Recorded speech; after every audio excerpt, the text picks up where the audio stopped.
Cie, dua, tiga. Dan sana sadanya, jangan lupa sebelum tonton video ko, tekan tombol subscribe dan aktifkan lonceng notifikasi supaya dan sana bisa menonton video-video terbaru dari kami. Komen serta share ke kawan-kawan ya.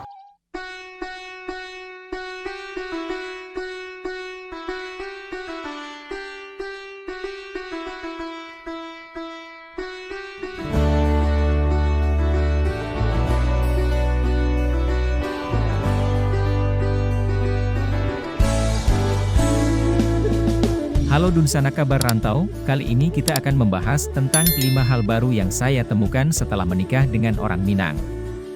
Yuk ditonton videonya sampai selesai dan sebelum itu jangan lupa untuk subscribe, like, komen, dan aktifkan notifikasi agar Dunsanak tidak ketinggalan dengan video-video terbaru kami.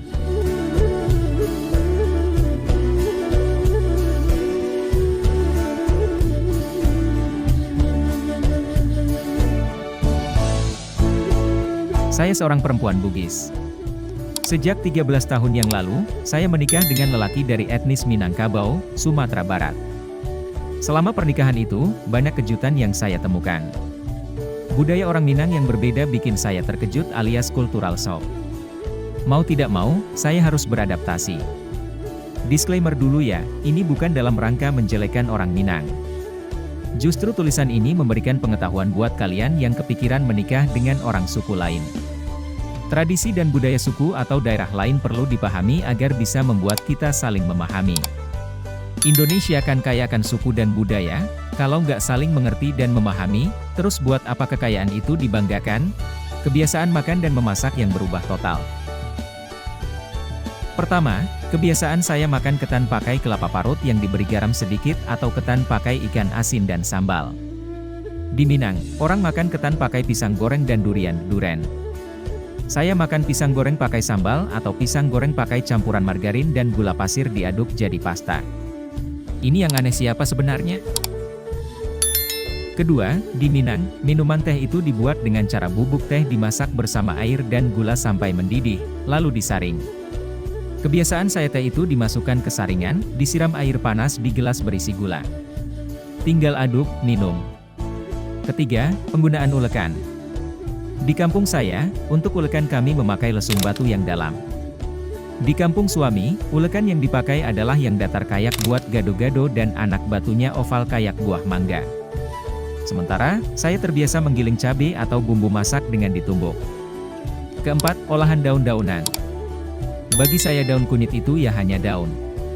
Di Minang, daun kunyit itu ya bumbu dapur untuk masak gulai dan rendang, campuran untuk telur dadar dan indomie.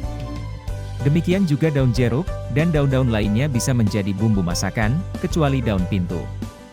Kelima, penggunaan jenis cabai. Sebelum menikah, saya hanya mengenal cabai rawit setan dan lombok besar warna merah dan hijau. Di Minang, cabai harus keriting, mereka tak terima cabai yang direbonding. Perlakuan ke anak dan peran suami yang jauh lebih besar. Pertama, anak saya dianggap anak oleh saudara-saudara suami. Saat anak saya lahir, di keluarga saya, anak itu ya anak kandung saya, dan keturunan saya. Saudara-saudara saya yang menganggapnya hanya keponakan saja. Di Minang, beda tradisi. Anak saya itu ya anak mereka. Jadi kalau anak saya menikah nanti, yaitu anak mereka yang akan menikah. Saya hanya sekadar sebagai ibu kandung saja. Kedua, peran suami yang lebih besar. Suami saya tak hanya jadi ayah anak saya, tapi juga saudaranya. Di Minang, peran suami jadi lebih besar, jadi bapak bagi seluruh keponakannya. Jenis panggilan atau sapaan. Pertama soal sapaan kepada keluarga. Di kampung saya, cukup saya menggunakan panggilan om, tante bagi saudara ibu atau bapak saya yang laki-laki atau perempuan. Sementara anak saya yang berayah seorang Minang jauh lebih repot memanggil om tantenya dari pihak suami saya. Dia harus menghafal nama atau panggilan untuk omnya yang nomor 2, tantenya yang nomor 3, omnya yang nomor 4, dan tantenya yang nomor 5. Lalu bagaimana dengan kakek dan neneknya? Ya, pasti berbeda juga. Kakeknya dipanggil kakek atuk, neneknya dipanggil iyak. Ibunya nenek juga beda. Ada yang dipanggil uci, dan inyak. Oleh karena saya tidak cukup sering mudik, sampai saat ini saya sering lupa nama sapaan itu. Kedua, penggunaan gelar suami. Bayangkan, ibu saya mengenal nama suami saya dengan nama aslinya. Lalu, setelah ia menjadi mertua dari suami saya, ibu saya tak boleh lagi memanggil suami saya dengan nama aslinya tapi harus dengan gelar. Ketika ibu saya keceplosan memanggil nama asli, tentu itu pelanggaran bagi suami dan keluarga besarnya. Repotnya bagi ibu saya yang sering lupa, saya pun harus sering-sering memberi kode keras untuk ibu dan bapak saya saat mereka ingin memanggil menantunya itu. Panggilan Uni. Bersuamikan orang Minang, Anda otomatis akan dipanggil Uni. Ketika saya berkunjung ke pasar, saya dan suami pasti berjumpa dengan perantau Minang. Pedagang yang bercakap-cakap dengan suami saya menggunakan bahasa Minang spontan menyapa saya dengan panggilan Uni. Otomatis. Di lapak berikutnya lanjut Uni lagi, Uni lagi. Bagi orang Minang, bersuamikan orang Minang ya harus langsung lebur dengan budaya mereka. Jadi, sebagai istri Anda harus menjadi pembelajar cepat untuk menyesuaikan diri dalam budaya itu, termasuk kalau Anda dipanggil Uni-Uni di jalan. Beras. Saya yang terbiasa makan aneka beras sejak menikah tak dapat lagi menikmati kepulenan nasi-nasi lain. Yang ada hanya beras pera. Ketika ke pasar, orang hanya tahu bahwa beras pera itu dijual khusus untuk pedagang nasi goreng. Ketika saya beli dengan alasan untuk konsumsi makan setiap hari, mereka kaget. Dikira saya pedagang nasi goreng. Beras pera itu teksturnya keras, dan ketika Anda masuk di RM Padang ya nasinya pasti nggak nempel-nempel amat kayak perangko tapi biasanya agak berserak-serak tapi tidak selekat si pulen. Namun, ada juga RM Padang yang mau mengakomodir selera orang-orang di luar Minang dengan cara mencampur si pulen dan si pera. Nah, kalau di rumah saya enggak ada toleransi, ya harus si pera saja. Ini baru satu lelaki Minang. Barangkali akan ditemukan kejutan-kejutan lain yang berbeda jika Anda bersuku di luar Minang kebetulan menikah dengan lelaki Minang lainnya. Orang Minangkabau memiliki keahlian memasak yang luar biasa. Masalah perut memang menjadi hal yang sangat penting. Jika kamu merasa lapar, bisa jadi moodmu akan menjadi buruk. Inilah keuntungan memiliki pasangan dari suku Minangkabau. Mereka mahir dalam memasak, mulai dari rendang hingga keripik balado. Jadi, jika kamu menikah dengan orang Minangkabau, urusan perutmu akan aman dan kamu akan bahagia. Mayoritas orang Minangkabau memiliki keahlian memasak yang sangat baik, baik itu pria maupun wanita. Dengan keahlian mereka dapat memanjakan pasangannya dengan hidangan lezat dan memuaskan. Kamu bisa menikmati makanan tradisional Minangkabau yang kaya akan rempah-rempah dan cita rasa yang khas.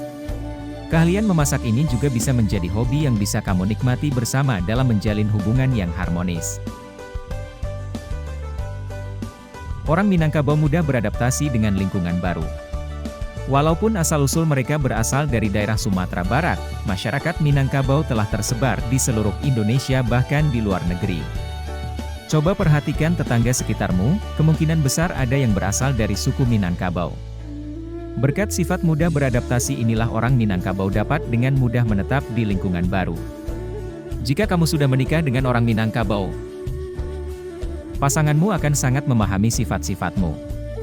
Mereka akan mendukungmu dalam beradaptasi dan membuatmu merasa nyaman dalam lingkungan baru.